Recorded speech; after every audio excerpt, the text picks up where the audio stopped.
Mercredi, c'est le jour des carnets et on va tenter des nouveaux trucs. Un petit micro pour la voix à distance, par exemple. Et puis, je vais voir si je peux faire avec la GoPro, faire une double prise. Mais c'est un peu au pif parce que...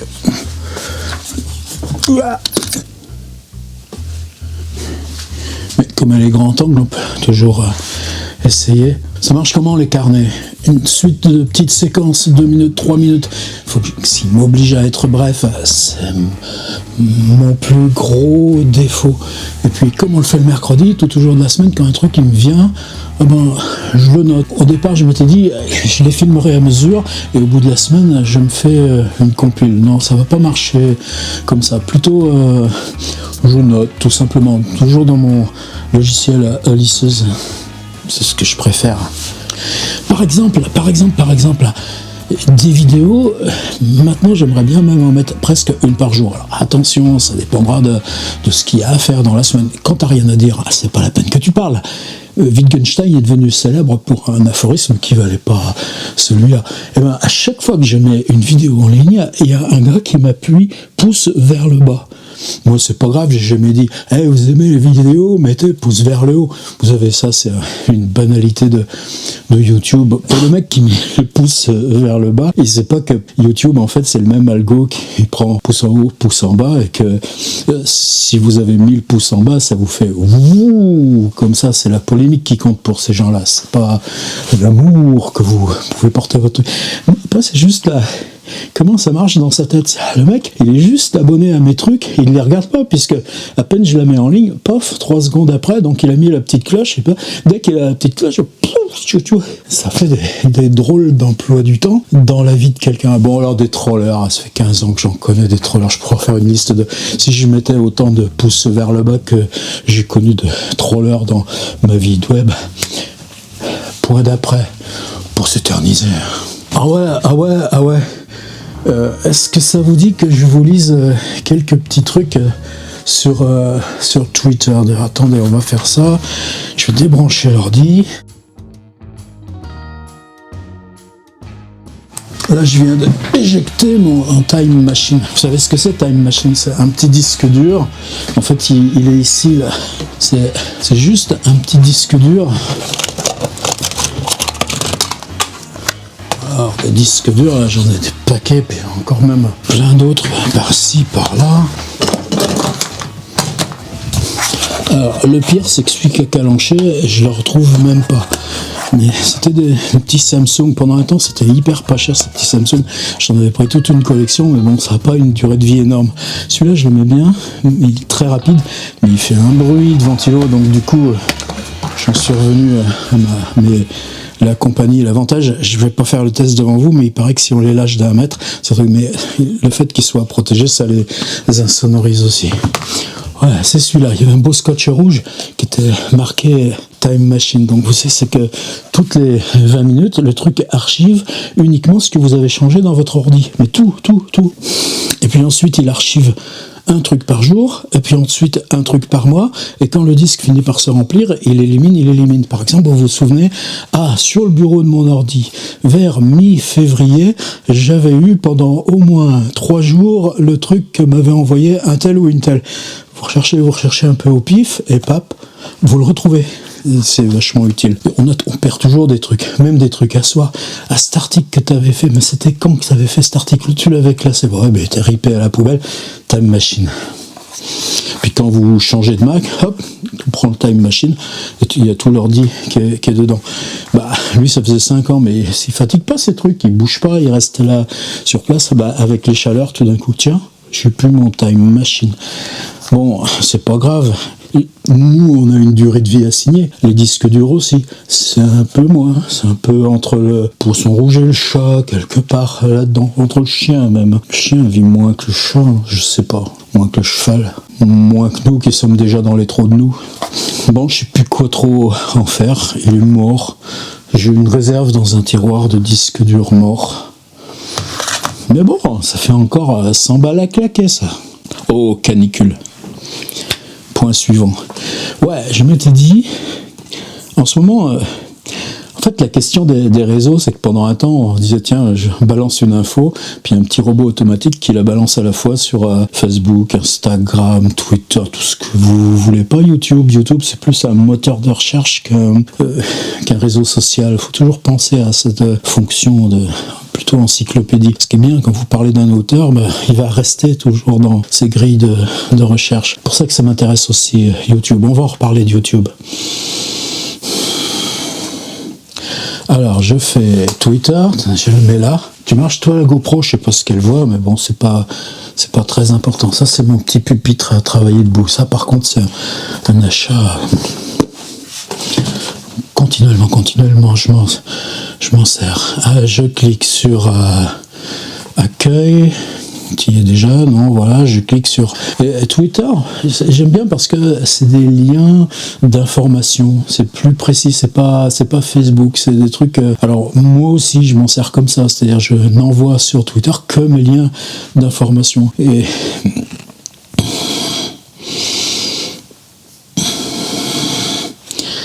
puis en même temps, le matin, quand je me lève, il y a ces espèces de phrases qui flottent. Alors les mettre sur Facebook, non, Facebook c'est autre chose. Alors je les mets sur Twitter. Je sais pas trop qui est ici. J'ai un copain de Lyon, Philippe Lyotard, toujours, il y met tweet, il est super gentil, Philippe. Ça donne quoi ?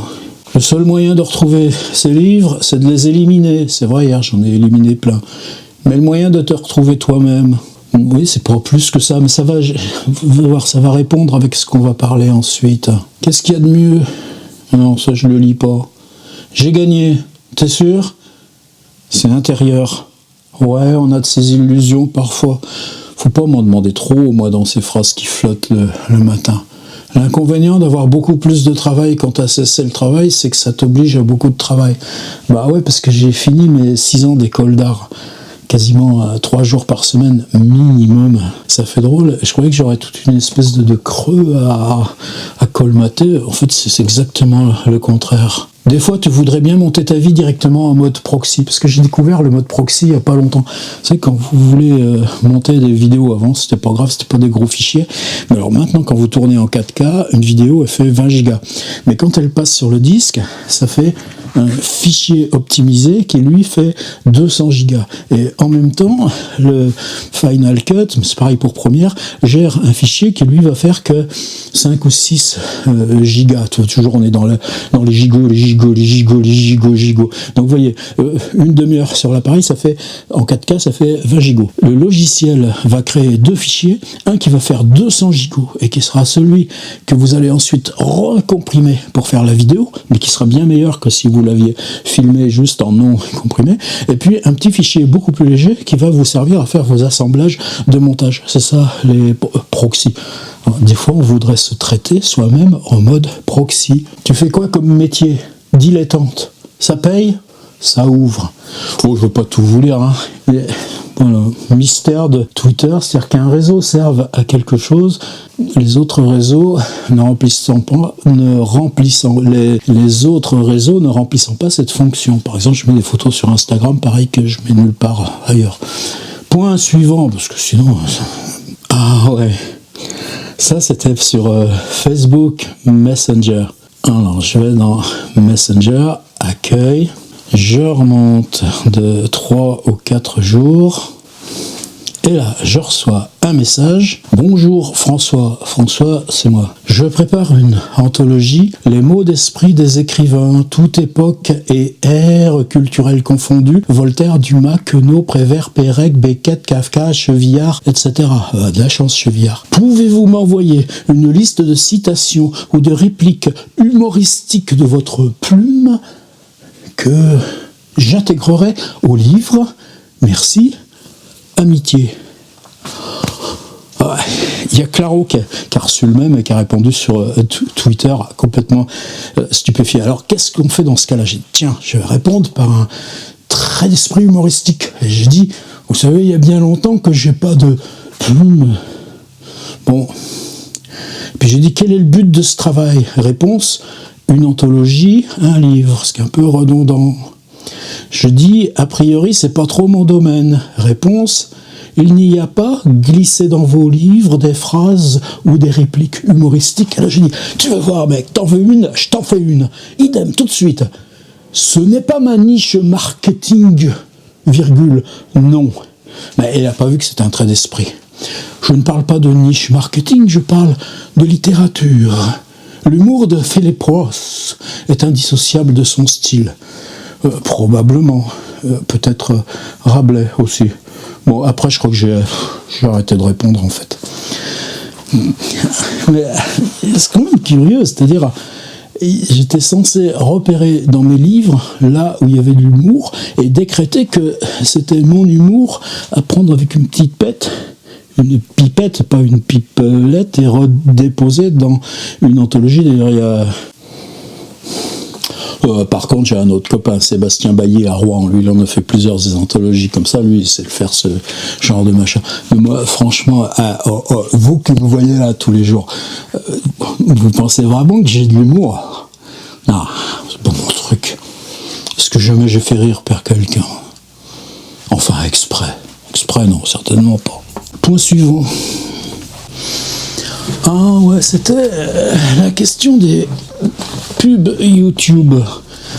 J'en pouvais plus des pubs YouTube, donc j'ai supprimé les pubs YouTube. Alors, il y avait le problème de AdBlock. Vous savez, c'est une extension que vous mettez, enfin, il y en a au moins 5 ou 6, vous essayez différentes, elles sont toutes un petit peu avec des réponses différentes, et puis vous pouvez les mettre sur Firefox, sur Chrome, enfin, ce que vous utilisez.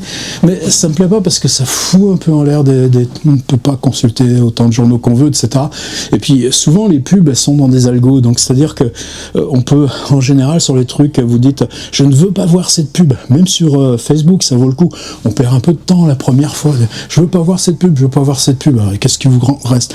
Alors moi, par exemple, depuis quelques mois, que j'aille lire n'importe quel journal qui m'intéresse pas plus que ça. Imaginez que, par exemple, Libération, on a droit à 4 articles gratuits par mois. Ça suffit largement.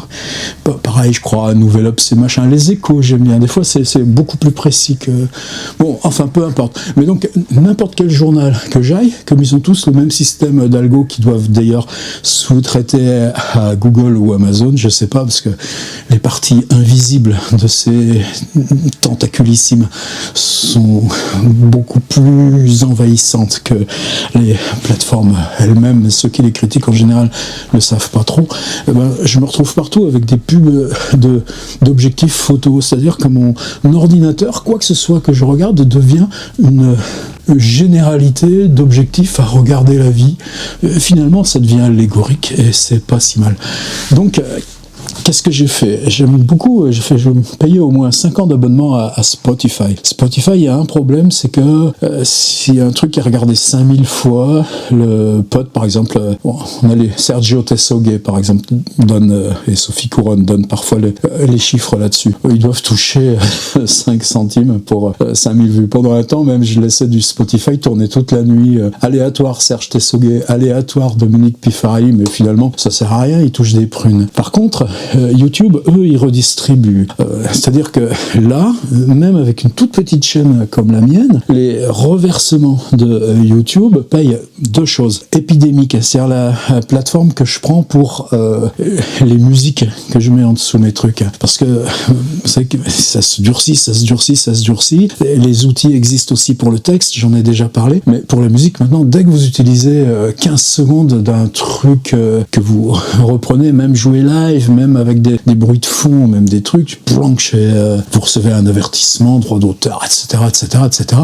Alors, ça, c'est un truc où moi, je me bagarre. Là, je suis sur Epidemic, je vais revenir à Premium YouTube. Sur Epidemic Sound, les Suédois ont été le premier à faire ça. Et moi, j'arrête pas de dire à mes potes musicaux français, mais faites-nous-en une française. Et c'est-à-dire, on a plein de trucs qu'eux, ils n'arrêtent pas de bidouiller avec leurs ordi, leurs synthés, avec leur live Ableton, etc. Donc, c'est des réserves de banque en ligne. On tag Mysterious, Dreamy, Scary, enfin, moi, ce qui m'intéresse, quoi. Weird, Supernatural, Science sci-fi. Les Suédois, vous savez, c'est un pays où l'hiver, il y a une nuit, mais il y a une nuit. Et ben ces mecs-là, quand vous piochez dans Epidemic Sound, vous retrouvez tout cet imaginaire du Nord. Donc j'adore cette plateforme. Alors depuis, il y en a plein qui font de la pub aussi. Une américaine qui s'appelle Heartlist. Enfin, il y en a 2 ou 3 autres comme ça, mais il n'y en a pas de française. Moi, quel plaisir ce serait.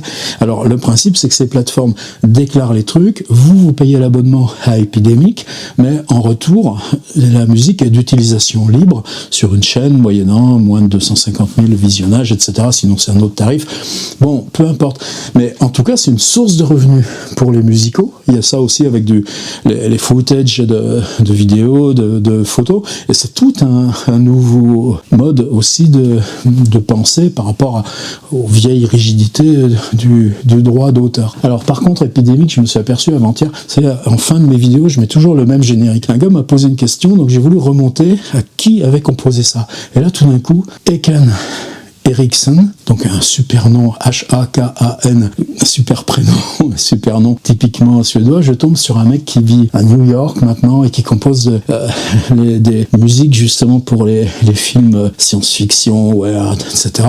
Et un univers, mais vraiment, ouh. Et puis tout d'un coup, je découvre sur Epidemic que la signature avait changé. C'était un Mike machin. Et j'envoie quand même un mail au gars et il me dit, bah ouais, Epidemic, il pense que maintenant qu'il y a la concurrence américaine, ils nous mettent des noms américains parce qu'on n'a rien à dire et ils pensent que comme ça va se vendre plus.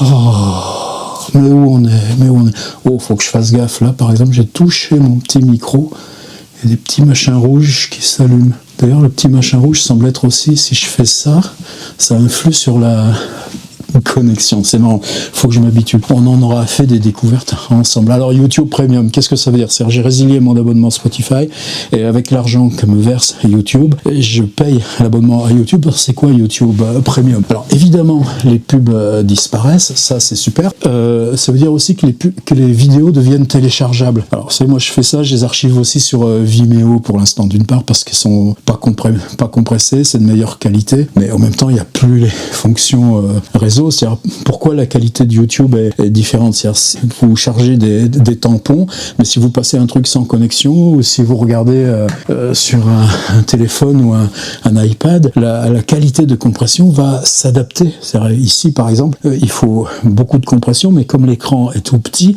ce sera toujours une image quasiment plus belle que celle que vous avez bon, etc., etc. On va pas rentrer dans le détail, mais YouTube Premium, ça veut dire que ce truc d'abonnement est reversé aux créateurs comme Spotify. Simplement, c'est un autre truc, puisque même moi, avec mes tout petits machins, ça commence quand même à se voir, quoi. Donc, plus de Spotify, il y a un truc qui s'appelle YouTube Music. C'est a priori un petit peu moins bien encore dans les recherches, les playlists et tout ça. Mais en même temps, sur chaque musico, je peux gicler sur la version live ou les versions concert. Donc bon, pour l'instant, j'en suis là. Alors, YouTube Premium et ses reversements, ça pose une autre question. C'est-à-dire que, par exemple, YouTube maintenant est taxé par exemple, la SCAM audiovisuelle, SACEM, etc., etc. SCAM, c'est tous les documentaires. Mais alors, eux, ils reversent aux YouTubeurs à partir de 10 000 abonnés. Mais moi, j'en suis loin. J'en suis qu'à 3007, trucs comme ça. Et encore, des tas de gens qui font un travail, mais alors, formidable. Arnaud Delacote, Michel Brosseau, Gwen Daniel, Zélie Fayol, etc., etc. Eux, ils en sont encore... ils sont même pas à 1000, à partir de quoi vous avez le droit d'obtenir de YouTube ce seuil de reversement. Ça veut dire que Scam déjà impose que cette sélection par mass média dominant soit un barrage de plus quand on défend certaines idées de la création et une certaine discipline, la littérature, où a priori, même des bons potes, je pense Michael Rock, qui sont dans domaine plus fantasy, ils ont des diffusions qui n'ont rien à voir avec les nôtres. Et c'est encore pire dans le genre institution publique avec le CNC. C'est-à-dire le CNC aide à la production, et moi c'est quand même pas rien, enfin ne serait-ce que le matos, alors je peux même mon petit disque dur, tous ces machins-là, bon on va pas entrer dans ces trucs d'épicerie, mais le CNC, il donne des aides à la prod à partir de 100 000 abonnés. C'est-à-dire, vous regardez les chaînes qui sont défendues par le CNC, mais c'est de la daube, c'est de la daube. Pourtant c'est nous au sous, c'est ce qui devrait alimenter précisément. Bon allez, on n'en parle pas, puis le CNL ou même Centre régional du livre, il y en a dans ma région, et on vous dit oh mais non, toi on n'a pas envie de travailler avec toi. Bon, prends ça dans ta gueule. Bon, je reviens pas sur ces vieux machins, mais bon, faut assumer nos exils, on les assume. Point suivant. Juste 3 petits, ça va aller vite. Le premier truc, c'est, vous savez, on fait cet atelier en ligne été 2019, et je me suis dit, contrairement à l'an dernier, on avait fait un gros atelier, c'était génial, c'était super, mais c'était moi qui mettais tout en ligne. Ça veut dire qu'1h30 par jour, là, cette vidéo est en ligne ce mercredi, c'est celle de hier soir, mardi, qui raconte un peu ça. Donc là, cette année, on s'est organisé avec un WordPress super ergonomique, on fait la hotline, etc., pour dire, mettez en ligne les textes vous-même. Et moi, par contre, ça me laisse le temps de dialoguer. Alors, dialoguer, par contre, c'est vachement...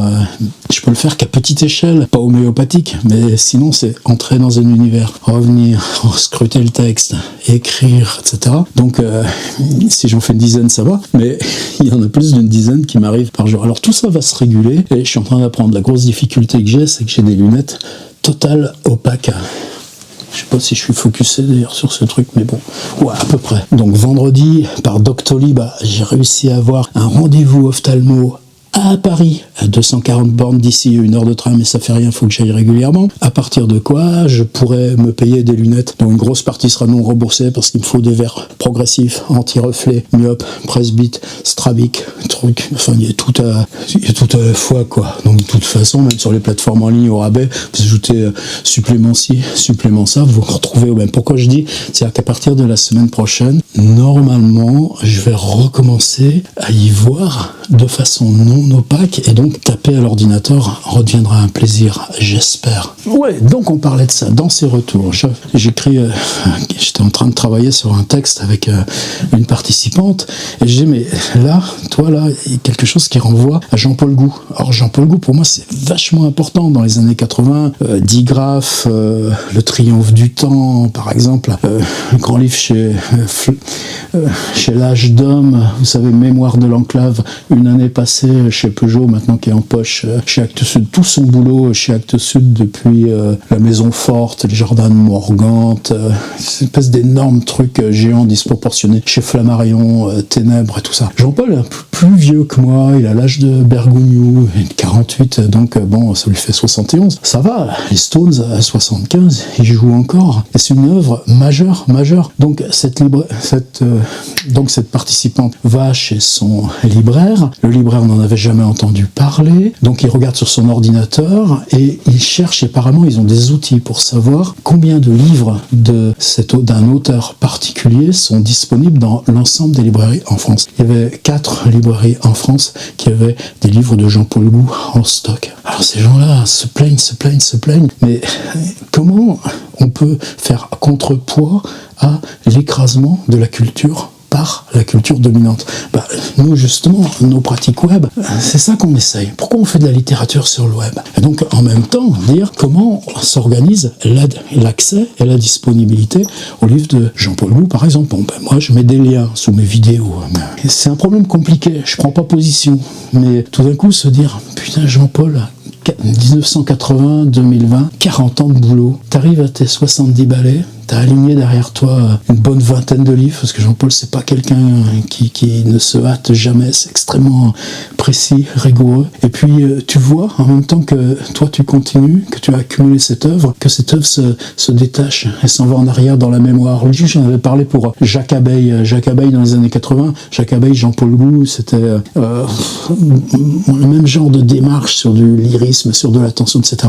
Mais Jacques Abeille a été réinsufflé par l'univers de la science-fiction, ce qui risque pas d'arriver à Jean-Paul. Donc voilà, c'était un point, réflexion ouverte, mais oui, pour moi, c'est vachement important. Alors évidemment, moi, maintenant, ces trucs d'accès, c'est un vrai combat. Par exemple, l'accès aux livres d'occasion, ça ramène pas une thune à l'auteur, évidemment. Et même par exemple ces boîtes à Paris qui sont où vous avez un peu toutes les nouveautés à beaucoup moins cher, tout simplement parce qu'ils récupèrent les envois de presse, comme les envois de presse souvent qui sont même détournés dès la poste. Enfin bon, à tous ces machins. Vieux système, vieux système. Mais l'accès au texte, aller trouver un Michaud en EPUB, bah ouais, faut pirater, etc.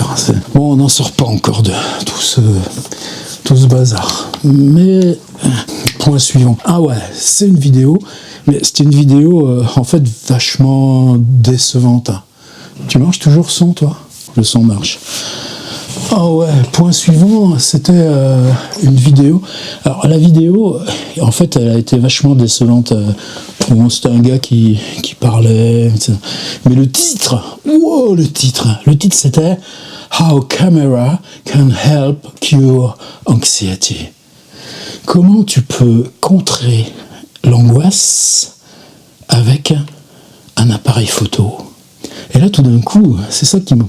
C'est-à-dire, est-ce que, précisément, on parlait aussi l'autre jour, je suis en train de faire un travail assez secret pour l'instant, avec un gars qui s'appelle Franck Senot, peut-être un peintre, historien de l'art, philosophe, que vous suivez peut-être sur Facebook. C'est un travail d'entretien au long cours qui n'était pas du tout prévu, qui a démarré comme ça un petit peu par hasard. Bon, peu importe. Et avec Franck, donc c'était un échange de questions-réponses qui portait sur comment on se prépare une lecture. Qu'est-ce qui se passe quand on bascule dans le direct de la lecture? Et en quoi l'expérience de la perf de la lecture modifie le rapport qu'on peut avoir à l'écriture, là, à la table. Et Franck, je disais en quoi, par exemple, pour moi, autrefois, bon, t'arrivais 1 heure avant, librairie, bibliothèque, t'avais pas d'éclairage, t'avais pas de machin, tu prenais ton papier, tu prenais ton ordi, et puis, à un moment donné, t'avais parlé avec tous les gens, et ça y est, ça commençait, on te présentait, on redisait bien tout ce que les gens avaient lu de ta bio sur ton site, etc. Par contre, Pifarelli, le truc est à 19h, tu te retrouves à 13h. À 14h, tu fais le soundcheck, tu fais tes réglages. Il y a toujours cette frustration supplémentaire qui est que quand tu es en répète, tout d'un coup tu te retrouves à explorer des trucs totalement inconnus qui ne vont pas se reproduire dans le moment de la perf elle-même. Et puis ensuite, pif, moi j'étais déboussolé, quoi. Mais c'était pareil avec Vincent Segal. Ces mecs, ils s'installent dans la loge. Alors pif, il y a son violon qui est ouvert, là, devant le miroir de la loge. Il a les pieds là sur le truc. Il a des partitions ouvertes. Ça peut être des trucs pour violoncelle seul de Britten, ou on a 2 bacs éternellement, mais ça il les joue de mémoire. 2 heures, 3 heures, et puis à un moment donné, c'est bon, tu entends qu'il y a des gens, mais tu vas pas les voir, tu vas pas leur dire bonjour, et puis on vient de te dire, ça y est, faut que tu ailles sur le plateau, on y va. Oui, ça m'a aidé à travailler différemment la prise d'écriture, et le fait que la prise d'écriture, elle aussi, puisse être un truc live, sur lequel on revient pas. Et qu'est-ce que je fais moi, dans ces 2 heures, dans ces 3 heures? J'ai mon appareil photo, tenez, je vais chercher mon tout premier.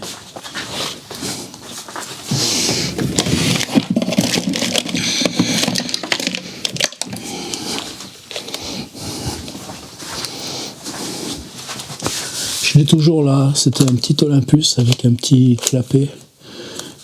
Il n'y a plus de batterie. Et puis, est-ce qu'il y avait une carte? Ah ouais, elle y est même toujours dedans. Non, mais c'était déjà les SD cards et puis déjà une petite prise USB 1, 2. Et ce truc, en gros, je crois que c'est 2003 pour moi que j'avais eu le culot de m'offrir ce petit appareil numérique. En gros, ça a coïncidé aussi au début des lectures avec Pifarelli. Mais qu'est-ce que je fais depuis ce temps-là?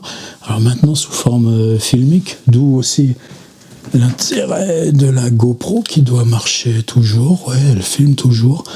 La GoPro filme la GH5 qui filme la GoPro. Je sais pas ce que je pourrais en faire, si c'est utilisable ou pas, mais c'est aller faire des relevés de lieux, ce qu'on voit par les fenêtres, les plantes vertes, le violon de Pifarelli.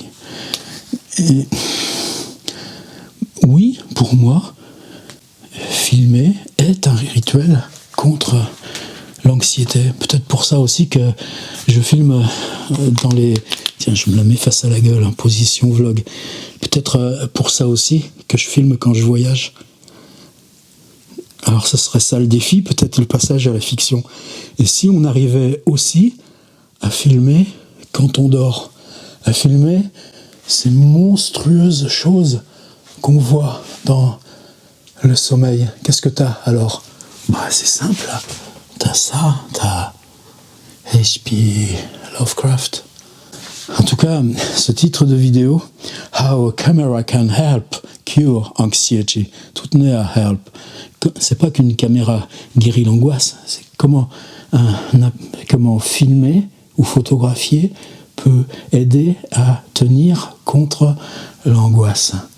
Moi, je me suis dit que ça aurait pu être le titre global de mon site. Bloguer, écrire. Mais en fait, l'angoisse, on s'en fout. Quand il nous reste ça, écrire ou filmer. Fin de ce point, mais sur lequel je reviendrai peut-être. On termine avec quoi? Il y en a qui voyagent. Moi, des fois ça arrive. Tiens, on va te remettre toi. Une fonction d'ailleurs qui est très curieuse sur la GoPro, c'est que vous pouvez la laisser filmer 2 heures, 3 heures, enfin jusqu'à ce que la batterie soit morte. Et toujours, il faudrait que je règle cet appareil ou que j'arrête de m'asseoir aussi bas. Tu vas te filmer un tout petit peu plus bas, toi. Hop là! Très bien. Tu me gardes dans le focus, s'il te plaît. Ouais, il y a une fonction qui est assez surprenante sur la GoPro, parce que moi je connaissais pas. C'est le truc, vous la laissez filmer 2 heures, 3 heures. C'est-à-dire, vous faites, je pense que c'est pour ceux qui font du sport. Le sport, ça doit être aussi barbant à faire qu'à regarder en fait. Mais après, vous pouvez, toutes les 10 minutes, elle annule. C'est-à-dire, elle marche en boucle, vous réglez à 5 minutes, à 10 minutes, et puis seulement s'il se passe quelque chose, imaginez le mec, il est en train de pêcher à la ligne. En gros, je crois même que c'est ça la source, l'origine. Le type, il pêche à la ligne, 1 heure, 2 heures, 3 heures, puis tout d'un coup, merde, il a sorti un poisson. Même si heureusement, il va le relâcher dans la minute, avec juste le plaisir de lui avoir déchiré les mâchoires. C'est beau, la pêche à la ligne. Il paraît que c'est un sport aussi. N'est-ce pas, Albéric? J'en connais un, mais lui, il est bien. Et bien, là, à ce moment-là, vous arrêtez la GoPro et la gardez juste le moment où vous avez sorti votre machin de l'eau. Mais quand on parle comme ça, qu'est-ce qu'elle garderait, ma GoPro, qui soit d'un événement? Peu importe, une digression sur ces questions de l'image. Ouais, donc moi, c'était ça à la fin. C'est-à-dire... je vis désormais encore plus dans ce petit vase clos de 3 mètres sur 2 et 2,20 mètres de plafond, occupé par des livres, occupé par des outils de travail, des appareils comme mon micro. Toujours des choses qui tombent. Comme mon vieux micro-rod, qui a un moment qu'il est là, le vieux micro-rod, et puis comme le pied à musique est pété, il y a un tournevis qui sert à le bloquer, le zoom qui là ne fonctionne pas, mes casques, mes chargeurs, mes trucs à travailler,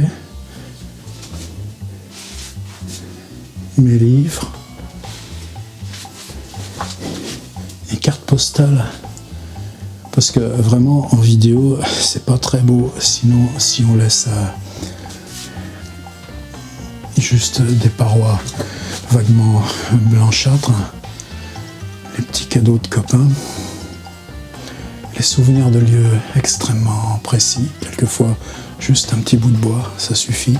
Ça, c'était les souvenirs de quand on se faisait des rendez-vous livres numériques. Et est-ce qu'un lieu comme ça, alors j'appelle ça la quadrature du cercle, à confondre avec la quadrature du web, pour qui j'ai grande vénération. C'est la quadrature du cube.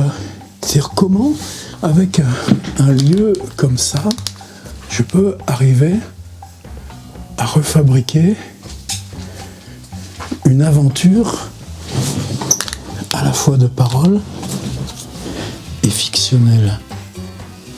Plus le temps que ça m'oblige à passer au montage. Là, par contre, j'arrive pas trop à gérer. Fin des carnets de cette semaine. Bye.